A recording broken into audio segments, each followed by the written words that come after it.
You take your last breath, and something unexpected happens. You're still aware, not just aware in the way you were moments before, but clearer, lighter, unburdened. You feel yourself rise, not upward in the physical sense, but outward, beyond.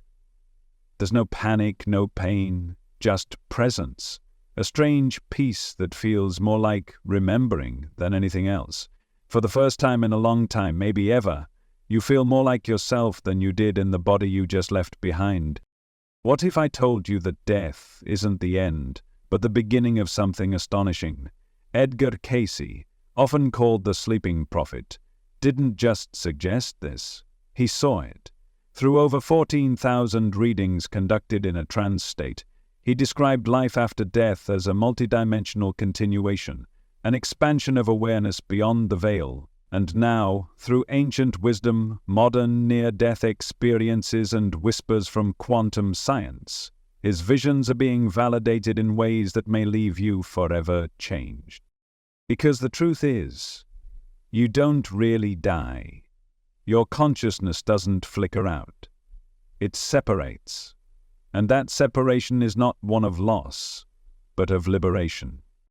Imagine, just moments after death, you're watching everything from above, not with eyes, but with a presence so vast that you see not just the room, not just your loved ones gathered around, but yourself, still, silent, finished with the task of being human. But you're still here, still thinking, still feeling, and even more striking, you can feel what they feel. Every tear, every unspoken word, it flows through you, not with pain, but with a sense of completion. Is the first shock. You're still you, but more. You haven't vanished into nothingness. Instead, you've woken up from the dense illusion we call life on Earth.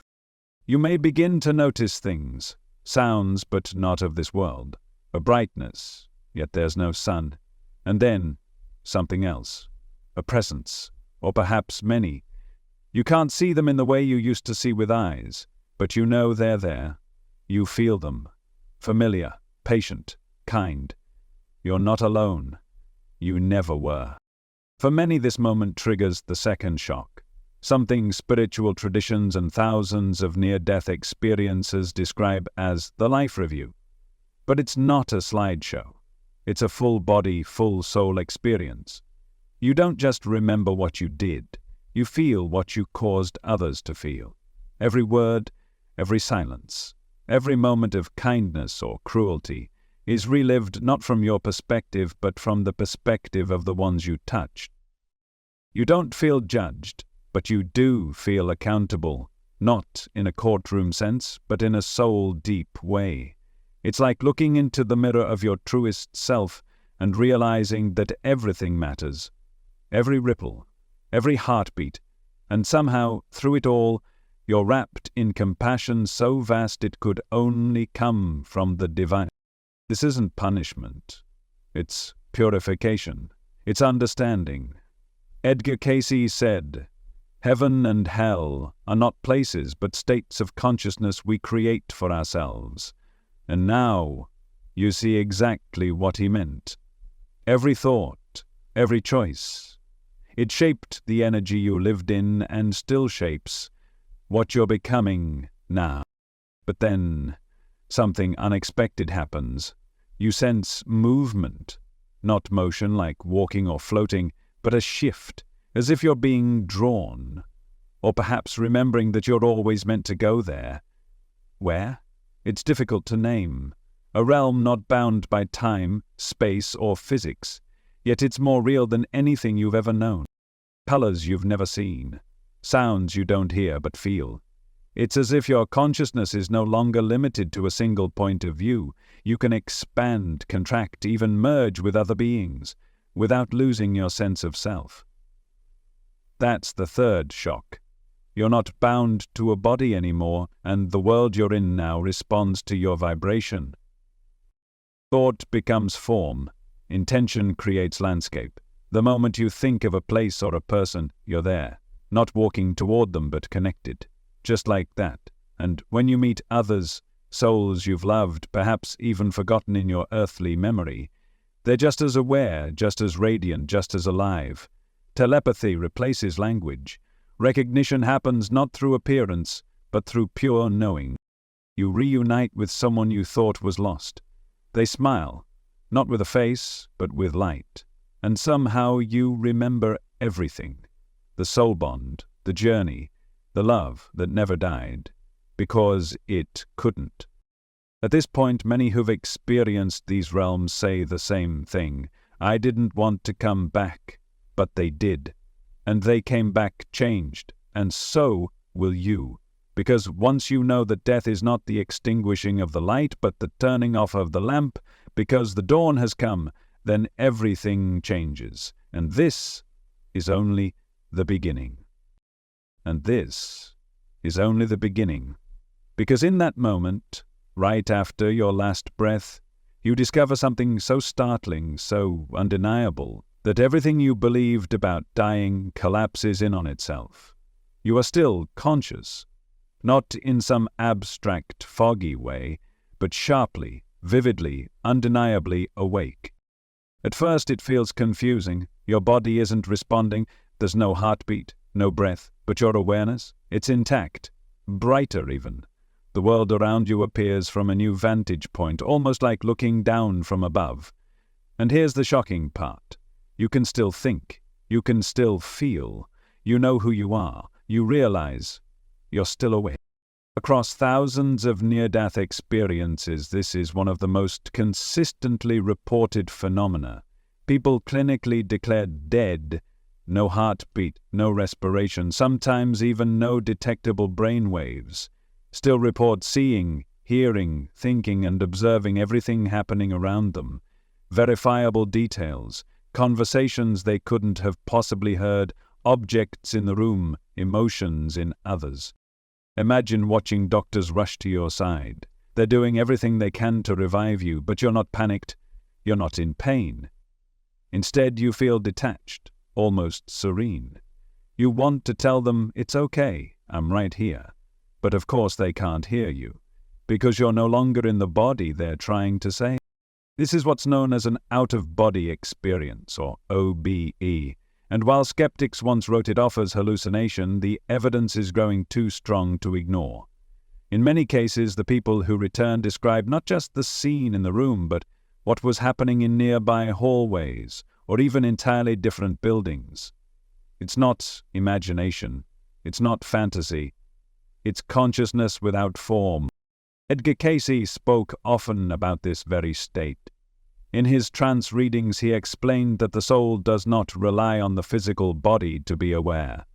He described death as merely the shedding of the outer garment, the body, while the true essence, the consciousness, simply shifts focus.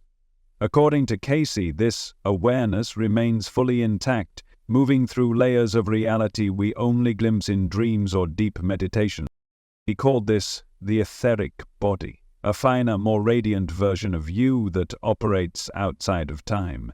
And in the moments after death, it's this etheric body that begins to awaken, stretching into dimensions most people never imagine until they're on the edge of life. Here's where it gets even more fascinating. In recent years, scientists studying terminal patients have recorded brain activity spikes moments after clinical death. In some cases, as much as 10 minutes after the heart stops beating. There are surges of high-frequency brain waves, similar to those seen in heightened states of consciousness. These are not the dying throes of a fading mind. They're moments of lucidity, awareness. Some researchers speculate that these surges may represent the final release of consciousness from the physical form, a kind of neurological untying from the material world. And in that untying, something extraordinary happens. You realize you're no longer limited to your senses. You can see without eyes. You can move without muscles. You can know without thinking. In this state, there's a strange and beautiful freedom. The heaviness of the body is gone. The noise of the mind quiets, and what remains is you, the real you, unfiltered, limitless, infinite. You may notice a sense of expansion, not like traveling in space, but like becoming space itself. You can feel the thoughts of others around you, not in a mind-reading way, but as vibrations, frequencies, pulses of emotion and energy. You realize that every thought sends out ripples, every intention leaves an imprint. Even in life, you were never separate. And now you understand what Edgar Cayce meant when he said the mind is the builder, because in this new state of awareness, it's not just poetic, it's literal. Your consciousness begins to shape what comes next. But in these first few moments, all you can think is, how is this possible? You had been taught that death was silence, that nothingness waited on the other side, that consciousness depended on the brain. Yet here you are, thinking more clearly than you ever did in life. You're not dreaming, you're not fading, you are awakening. And with that awakening comes an overwhelming realization you are not your body. You never were. The body was a vehicle, a temporary temple, useful, yes, but not essential. The real you, the part that listens, learns, remembers and loves, that part is indestructible. What you're experiencing isn't fantasy, it's truth. A truth that has been echoed for centuries by mystics, shamans and spiritual visionaries, and now, increasingly, by scientists bold enough to challenge the old paradigm. Quantum physicists have begun exploring the possibility that consciousness is not a product of the brain, but a field, a fundamental aspect of reality itself, like gravity, like light, a field that uses the brain as a receiver during life, but continues to exist when the receiver shuts off. It would explain why so many people report similar experiences across cultures, languages, and belief systems. It would explain why, the moment you leave your body, you feel more connected to the universe than ever before. Because the consciousness you are is the universe, wearing the mask of a human life. And here's the part that might shake you to your core. You remember this, not with words, not with logic, but with the deep, inner knowing of a soul that has made this journey before. You were never truly afraid of death. You were only afraid of forgetting what you already knew. And now you remember. You remember. And then something begins to stir. At first it feels like memory. But not just memory as you've known it. This is living memory. Vivid, complete. As though the universe itself is playing back the story of your life in perfect detail. But not just so you can see it, so you can feel it. Every moment, every thought, every intention, every consequence. It begins gently. The first time you smiled. The first time you held someone's hand. That moment when you forgave someone you thought you never could. It's all there, suspended in timeless clarity. But then the moments shift. You're not just watching. You're inside them, living them. Only now something shocking happens. You start to feel what the other person felt. That argument you thought you won, now you feel their heartbreak. That kindness you gave when no one was watching, you feel their relief, their gratitude, their healing. You don't just remember what you did, you remember what it meant. This is the life review, and it's not a punishment, it's a revelation. The universe isn't judging you, you are, but not the version of you who was afraid, reactive and confused. No, you are seeing yourself now through the lens of your expanded soul. The you that understands, the you that loves without condition, the you that sees the divine pattern even in your darkest moments. Edgar Cayce described this experience in astonishing detail.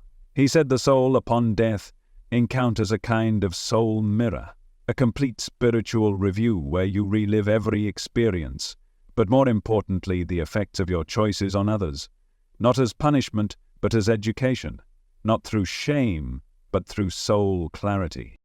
According to Cayce, this review happens in a dimension where time doesn't flow linearly.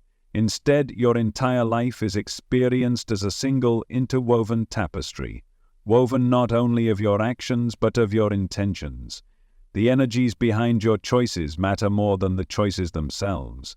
You begin to understand that even the smallest act, a passing smile to a stranger, a comforting touch during someone's grief, those moments ripple through eternity. And so do the moments where you withheld love, where fear won, where ego rose up instead of compassion, not to torment you, but to teach you. This is the emotional mirror, and in it you become not just yourself, but everyone you've ever touched. That time you made someone feel invisible, you feel it now, not with guilt, but with the deep ache of knowing you could have chosen love, and that knowledge painfully changes you. But here's the grace in it all. As you witness your life through every angle, you're not alone. There is a loving presence with you. For some it appears as a being of light. For others it feels like a divine intelligence. But whatever form it takes, its essence is the same. Pure understanding. Not once does it condemn you, not once does it shame you. It simply holds space for your realization. You see, this life review isn't about punishment. It's about evolution. It's the soul's classroom, the heart's awakening. You are being shown not what you got wrong, but what you came here to learn. Casey often emphasized that Earth is a school for the soul. He said, "Each life lived is as a lesson learned or unlearned, and the experiences therein are as marks upon the soul's scroll." You're not here to be perfect, you're here to remember who you are through the forgetting. And so, in the life review, you remember through feeling. You don't just think about your life, you become it. And through becoming, you grow. You start to realize how often you were living in reaction instead of creation. How many of your actions came from fear instead of freedom. How often love was right there. On the other side of a breath, a pause, a choice. And how much suffering was born when you didn't reach for it. But you don't spiral in regret. Because now you see, even the pain had purpose. Even the mistakes were necessary. You see the threads of healing that came from your own wounds, the people who found courage because of your struggle, the strength you developed through heartbreak that later lifted someone else. It's all connected, all sacred. And when you feel like you're drowning in the sheer weight of it all, something happens. You hear, not with ears but inside the very fabric of your being, this whisper of truth. You did the best you could with what you knew at the time. And somehow that's enough. You begin to cry, not tears of shame, but of recognition. You see the beauty in your story, messy as it was. You see the divine choreography of every meeting, every parting, every lesson wrapped in pain. You begin to feel something profound. Forgiveness. Not just for others, but for yourself. And in that forgiveness the weight lifts. The tapestry that once felt tangled becomes illuminated. You see your soul's intention to learn, to grow, to love more deeply with every incarnation. This is the turning point in your review, when you stop looking backward with judgment and begin looking forward with clarity. You realize you are not being punished for your life. You are being prepared by it. And just as suddenly as it began, the life review begins to dissolve, not as something ending, but as something integrating. The knowledge, the emotion, the awareness, it all becomes you. It enters your essence like water into soil, seeding your next becoming. You are no longer the person who entered death. You are something more, something wiser, something deeply aware of the interconnectedness of all beings. And with that awareness, a new light begins to dawn. And with that awareness, a new light begins to dawn. You sense it before you see it. A vibration, a warmth, a familiar presence that grows stronger, like a memory stirring from deep within you. Not a distant past, but a truth that's always been near, waiting. And then you feel them. It doesn't come as a shock, not in the way you might expect. It feels more like a homecoming, like something within you has just exhaled for the first time in lifetimes. They're here, not as ghosts, not as shadows, but as light, living, conscious, loving light. You don't need your physical eyes to recognize them. You know them instantly. The same way a child knows their mother's heartbeat.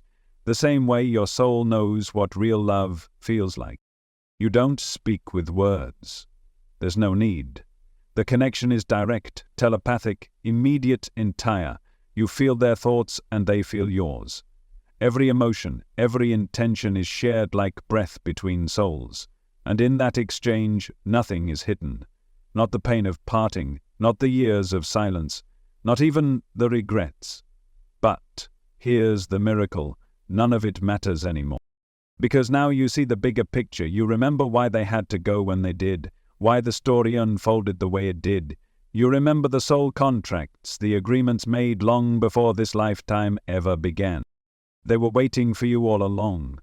You realize that death didn't separate you. Time didn't dissolve the bond.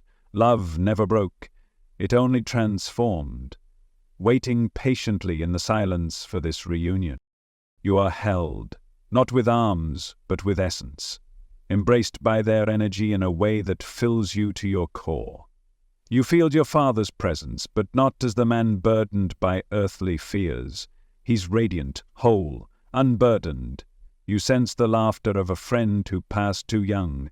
They're not lost. They never were. You meet a soul whose face you can't quite place. Yet you know them deeper than anyone you've known on earth. A soulmate, a companion through lifetimes. Maybe they weren't part of your most recent life, but they've been walking beside your soul for centuries. This is your soul family. And being with them again feels like standing in the light of a truth so ancient and so intimate that your human heart could have never held it all at once, but now you remember.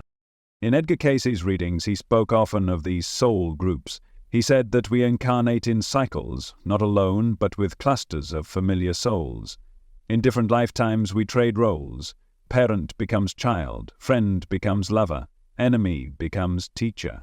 All part of the greater evolution of the soul. He called them companions of the way. They are the ones who challenge you, who lift you, who trigger your growth through joy and pain. And when life ends, they are the ones who come to greet you, because they've walked this path too, and because love once forged on the level of soul can never be undone. In nearly all documented near-death experiences, this moment, this gathering, is one of the most consistent elements. People often describe being met by loved ones, radiant with light, welcoming them with a peace so deep it silences all fear. Some appear in forms they had in life. Others are youthful, timeless, glowing with a beauty not bound by age or gender. And always, there is love. But it's not the conditional love we often knew on earth. This love is unfiltered. It doesn't care what mistakes you made. It doesn't care about titles or failures or masks. It sees you, the real you, and embraces you with complete understanding. You may even meet souls you didn't expect. The child you lost, the grandparent you never knew, an ancestor whose spirit has been guiding you all your life, quietly, invisibly, helping you navigate challenges you thought you faced alone. And with each reunion, something inside you heals. You didn't even realize you were carrying that grief, but now it melts. Because in this place, no goodbye is final. Even pets return. Yes, those pure, unconditional companions who loved you without judgment. They're here too. Their energy, their joy, their recognition, it rushes to you just as it did in life. Because love is energy, and energy does not die. There are no awkward reunions, no tension, no grudges, only clarity, only the distilled truth of your soul's relationships, the why behind every connection. You understand now that even the painful ones were part of something larger. Even the ones that ended in heartbreak were crafted with purpose before birth. And through it all, you're never alone, because along with loved ones you begin to sense another presence, different, vast, not part of your family but connected to your growth, a guide. Cayce described these as spiritual mentors, beings who oversee your journey across lifetimes. They don't interfere. but they offer nudges, dreams, synchronicities. Some call them guardian angels, others know them as higher aspects of self. You might feel their presence now as a gentle pressure of peace, or as a voice within the silence that says, "You're doing well." They're not here to direct you, but to remind you that you've never been forsaken, that every choice was a step, that every step was seen. And in their gaze you sense the unconditional knowing of someone who's watched you rise again and again, cheering every time, even when you couldn't hear it. The emotional gravity of this moment is impossible to put into words. You thought death would bring you isolation, but instead you find communion. You thought you had lost them, but now you see they only went ahead to prepare the way. And they've been waiting for you, not because you needed to prove yourself, but because they love you. Because this embrace, this reunion, this moment is the soul's true inheritance. And now you walk forward together, into the next realm, into the next revelation. You walk forward together, into something you've never seen before. And yet it feels like home, but home in a way you've never experienced on Earth.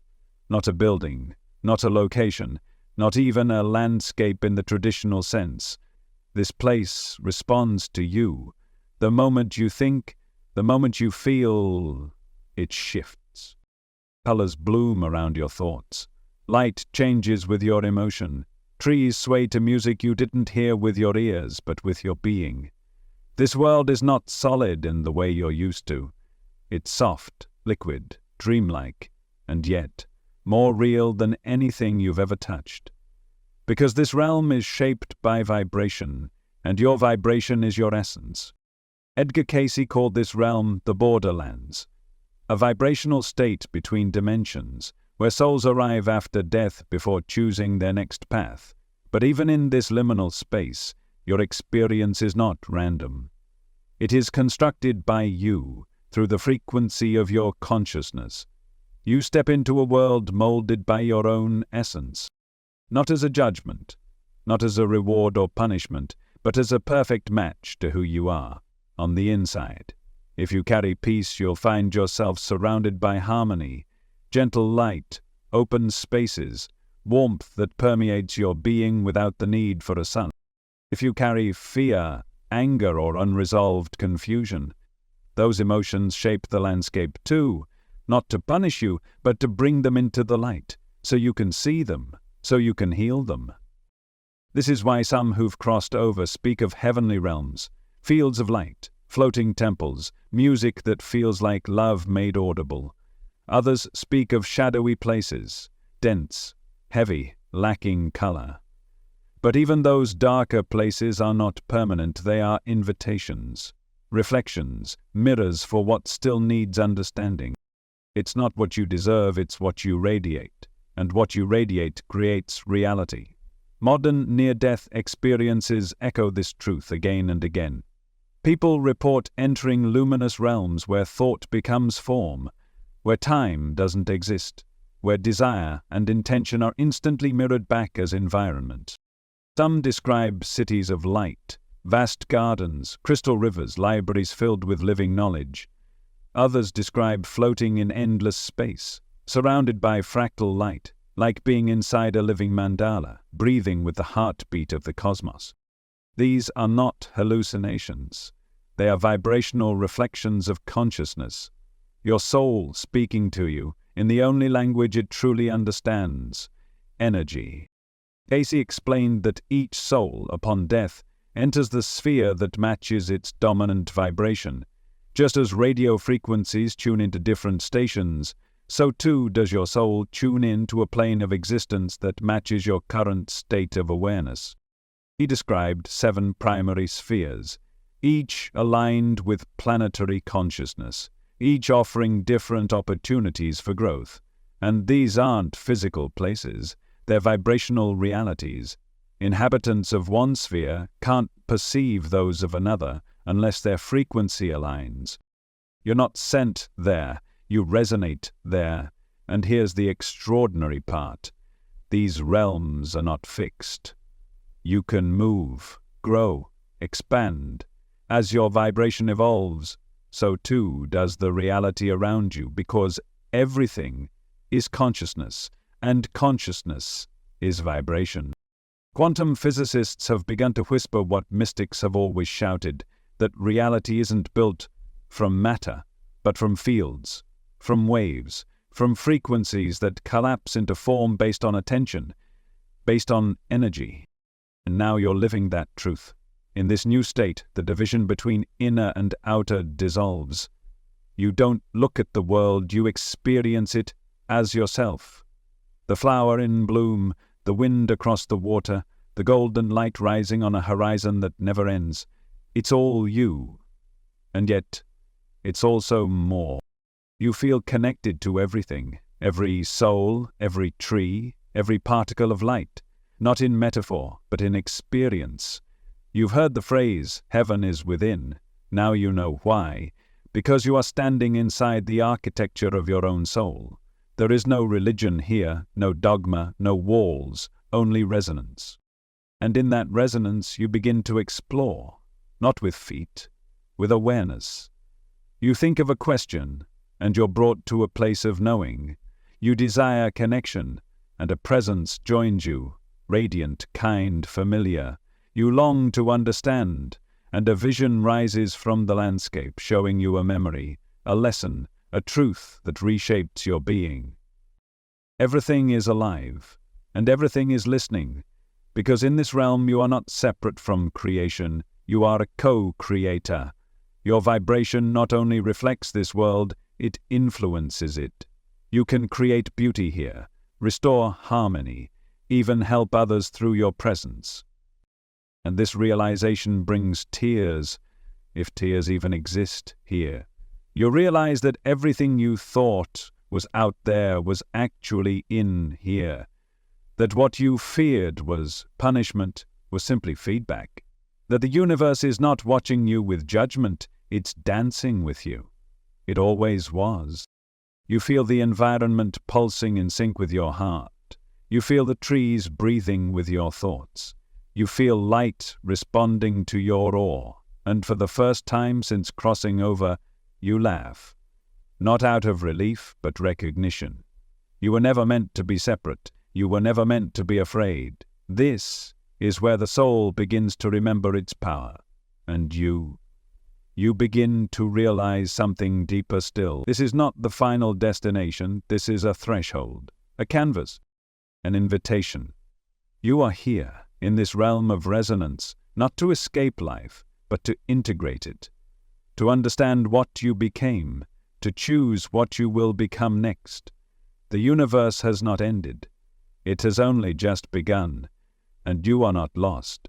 You are finally home. You are finally home. But this home is unlike anything you've ever imagined, because it holds more than beauty. It holds truth.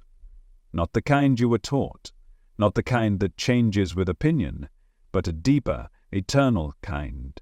The kind that lives in silence, in light, in memory. Not just your memory. You begin to sense it first like a pull, a quiet beckoning from beyond the horizon. It isn't loud, yet it vibrates through you with increasing strength. A field, a presence. An intelligence not separate from you, but so vast, so ancient, that it humbles even your expanded awareness. And then, you arrive, but not in the way you once arrived at places with footsteps and time. You arrive through resonance, through remembrance, through alignment. And suddenly, it's as if everything you've ever been, every life you've ever touched, every thought that ever passed through your being rises around you like light breaking through stained glass. This is the Akashic field.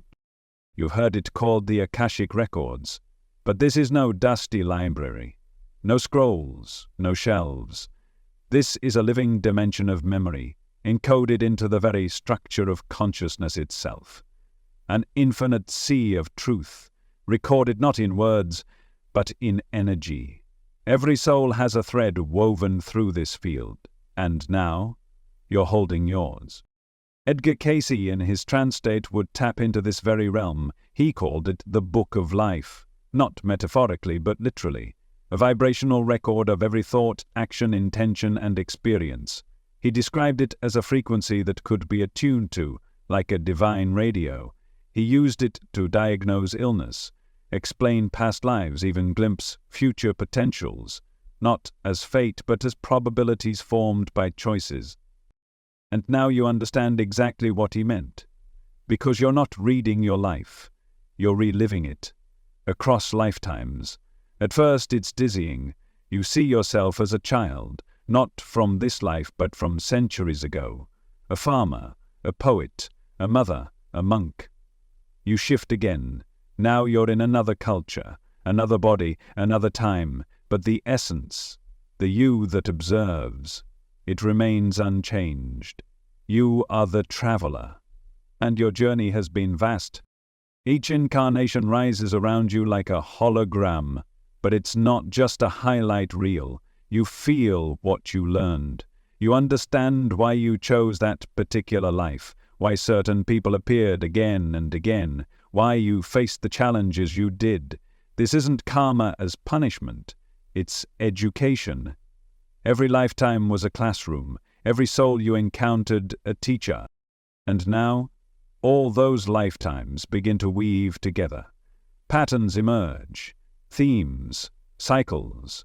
You begin to see the soul lessons that span centuries. Lessons of love, power, trust, humility, courage. Some you mastered, some you're still learning, and in that realization, there's no shame, just awe. Because now you see the grand architecture of your existence. You were never a single story, you are an epic of consciousness. You are a symphony composed across time.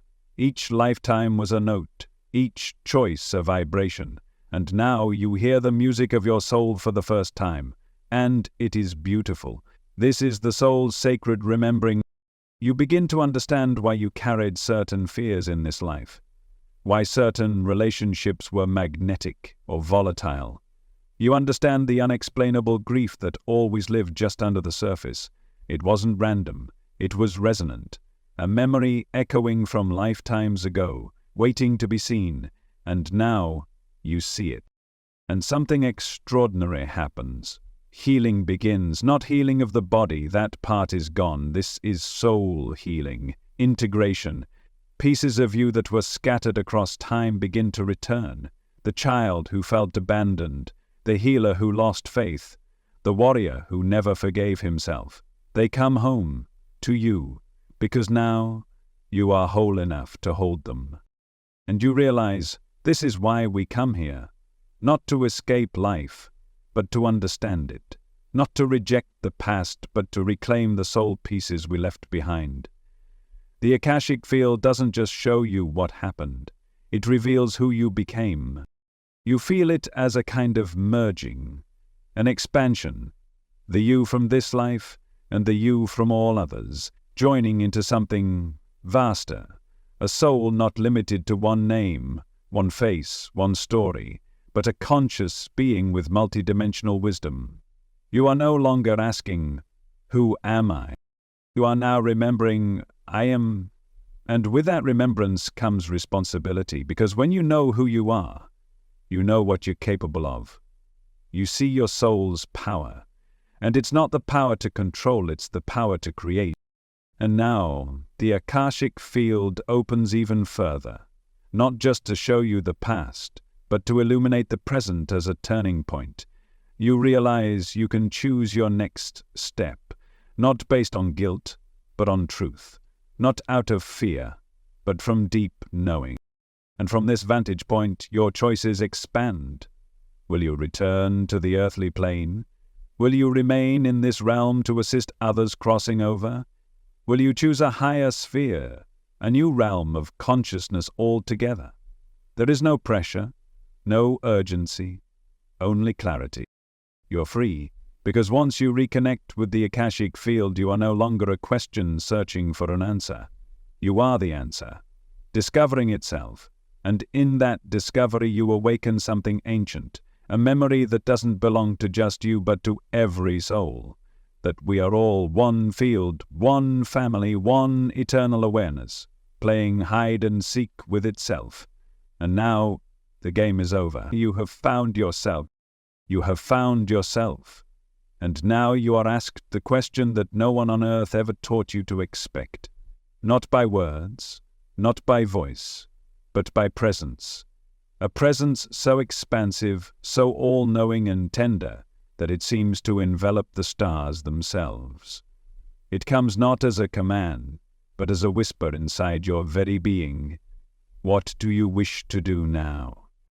At first the question feels overwhelming. You didn't know there was a choice. You thought the afterlife was something that happened to you, some kind of destination, a place you were assigned. But that's not how this works. Because you're not a passenger anymore, you're a co-creator.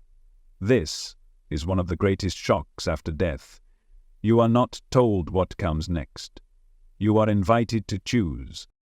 You begin to sense multiple paths. They don't appear like roads but like currents of energy, pulling you toward different experiences, lessons, and expressions. Each one is a timeline, a potential, a chapter not yet lived. And none of them are forced upon you. Each one is offered. You may choose to return to Earth, to live again, to experience time, form, body, and the sacred density of physical life. Not as a punishment, not as exile, but as a gift. Another opportunity to evolve, to serve, to love. But you don't have to. You might choose instead to enter a healing plane, a space of rest and restoration where souls integrate, reflect, and renew after particularly intense lives. There is no shame in rest. Some souls remain here for eons, bathing in peace, surrounded by loving presence and celestial support. Casey spoke of these places as spheres of light, where souls heal, not just from trauma, but from illusion, because Earth is heavy and forgetting who you are takes a toll. There's also the path of the guide. You might choose to assist others not incarnated but from beyond the veil. You become a whisper in someone's intuition, a sudden knowing, a dream they can't explain. You guide them through the darkness because you remember how it felt to be there. And what you give heals you too. Edgar Cayce emphasized again and again that free will never ends. It is the law of consciousness. Even beyond death, the soul is never imprisoned, not by God, not by karma, not even by its past, because all karma is changeable, all desire is evolution in motion, and all timing is divine. But this doesn't mean every desire is granted instantly. The universe still flows with harmony, not chaos, and your soul is guided not just by what you want, but by what you're ready to hold. So you don't choose based on fantasy, you choose based on alignment. Some souls feel drawn immediately to reincarnate, not out of craving, but out of calling. Perhaps there is a bond still unresolved, a lesson unfinished, a message they promise to bring to the world. They enter the stream of becoming again, not because they must, but because they love. Others are shown lives they might live. Scenes unfold not in linear time, but as potential vibrations.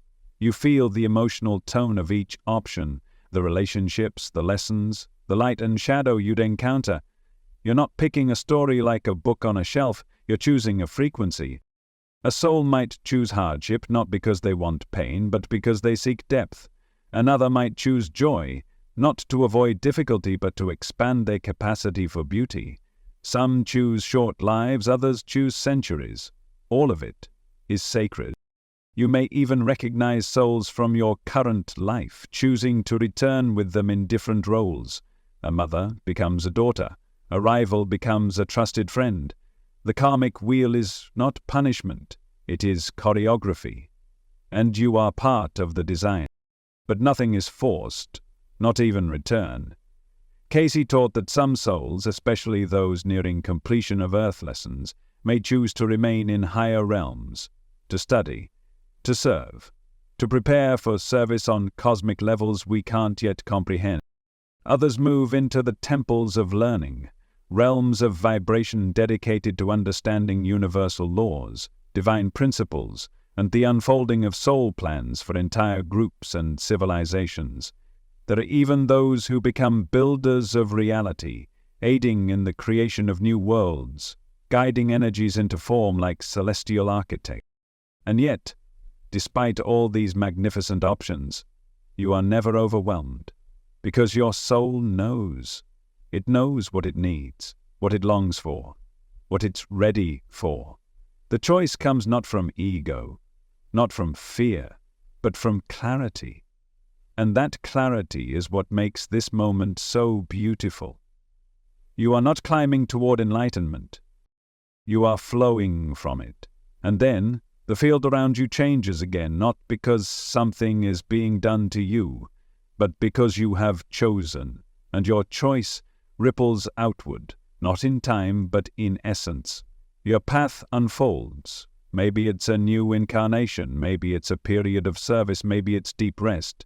But whatever it is, it aligns with your vibration, your readiness, your desire. Because desire, when purified by soul awareness, becomes destiny. And karma, when embraced with compassion, becomes freedom. And you're not being judged, you're being honored.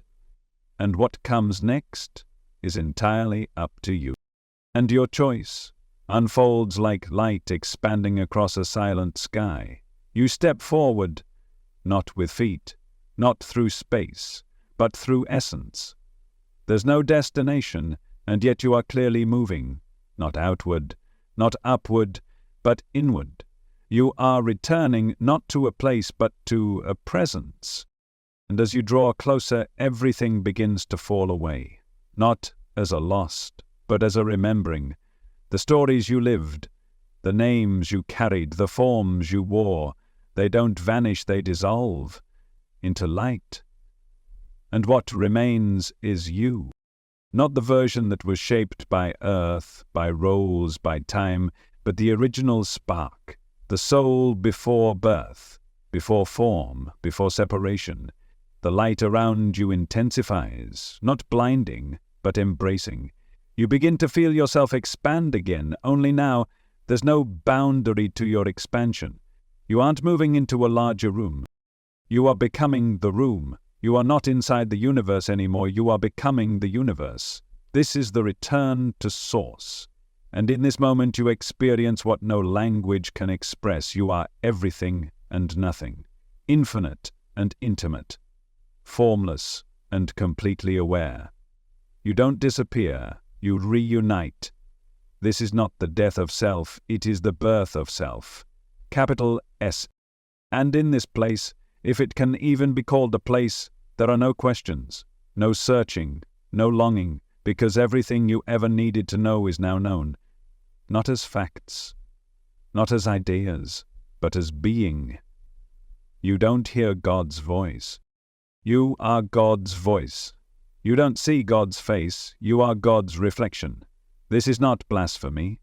This is your original truth, because there is no separation between the drop and the ocean. The drop is the ocean, in temporary form.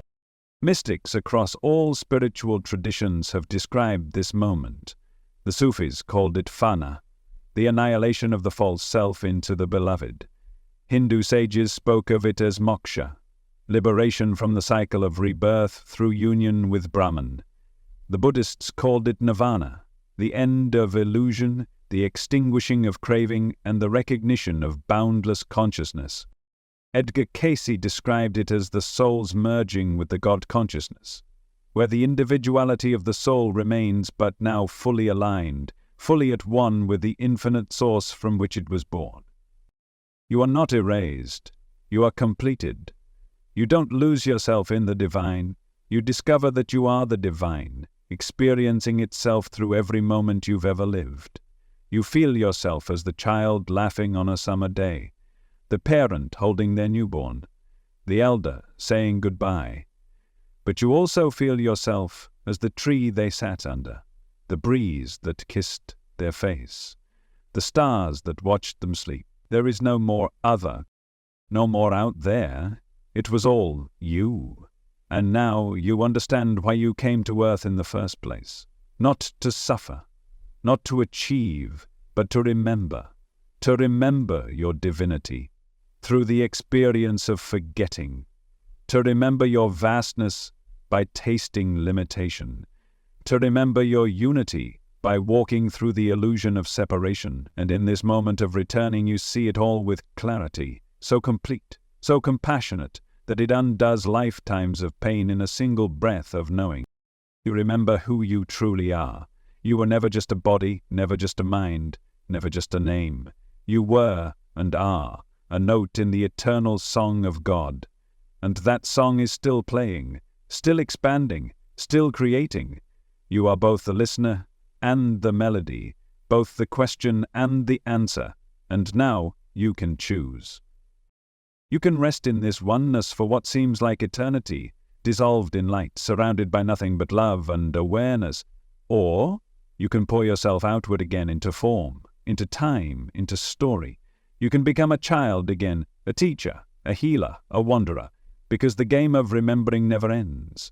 And the soul, once it touches source, often chooses to sing again, not for itself, but for those still walking in the dream. You become a whisper in the wind, a light in someone's eyes, a moment of stillness in someone's sorrow, and though they may not know your name, they will feel your presence, because once you've returned to source, you never truly leave. You carry the divine with you, and you become a light for others to find their way home. You become a light for others to find their way home. And just when you think this entire journey is something that could never be proven, never be explained in human terms, you begin to realize something extraordinary. Science is catching up to spirit. For decades, centuries even, these truths were whispered only in temples, spoken only in sacred texts, glimpsed only by mystics, seers, and prophets like Edgar Cayce. But now evidence is beginning to emerge from places no one expected. Hospitals, research labs, neuroscience departments, quantum physics think tanks, and what they're discovering confirms what souls have been telling us all along. Let's begin with something called terminal lucidity. Across countless hospice and end-of-life care cases, medical professionals have documented a startling phenomenon. Patients with advanced dementia, severe brain damage, or long unresponsive states will suddenly awaken with crystal clear clarity, often just hours before death. They speak, they remember, they smile. Sometimes they even deliver profound messages or glimpse loved ones waiting for them. It's not explainable by current neurology. The brain, in most of these cases, should no longer be capable of functioning at such a high level. What's happening? Could it be that the soul, sensing its departure, no longer needs the brain to express awareness? That consciousness is not inside the brain, but simply uses it during life? This theory gains even more traction when we look at EEG anomalies in cardiac arrest patients. Studies from institutions like NYU Langone and the University of Michigan have found bursts of highly organized brain activity in the moments after clinical death, especially in the gamma frequency range associated with heightened states of awareness, vivid memory recall, and complex cognition. It contradicts everything we thought we knew. It suggests that consciousness may persist, perhaps even peak, after the heart stops. In other words, dying may be a doorway into a greater awareness, not the end of it. And this brings us to one of the most exciting frontiers of modern science, quantum consciousness. Some of the most daring minds in physics, people like Roger Penrose and Stuart Hameroff, have proposed that consciousness may arise not from neurons, but from quantum processes within microtubules, tiny structures inside your brain cells that operate beyond classical physics. If they're right, it means consciousness is non-local, meaning it doesn't live in the brain, it lives through the brain, like radio waves passing through a receiver. Shut off the receiver and the signal still exists. This matches Cayce's descriptions perfectly. He often said the mind is not the brain and the soul is not confined to flesh. He described the brain as a conduit for a higher energy, the spirit mind, which continues long after the body is gone. And modern quantum theory supports this idea with increasing courage. The quantum field, by definition, is everywhere. It operates beyond time, beyond space. Some physicists now propose that consciousness may be a fundamental aspect of this field, just like gravity or electromagnetism. If so, then your awareness existed before your birth, and it will continue after your death. But it gets even more interesting. Many of the experiences reported in near-death states, timelessness, light-fill environments, merging with universal intelligence, mirror descriptions from entangled particles in quantum physics, particles that remain connected across vast distances, behaving as one, even when separated by time and space. It sounds mystical, because it is. Science is beginning to confirm what Casey and countless other mystics have always known, that consciousness is not a side effect of biology. It is the ground of all being, that death is not an end point. It is a shift in frequency. And as researchers publish more data, more first-hand accounts, more EEG evidence, and quantum models, the veil between science and spirit continues to thin. It's not about proving heaven in a lab.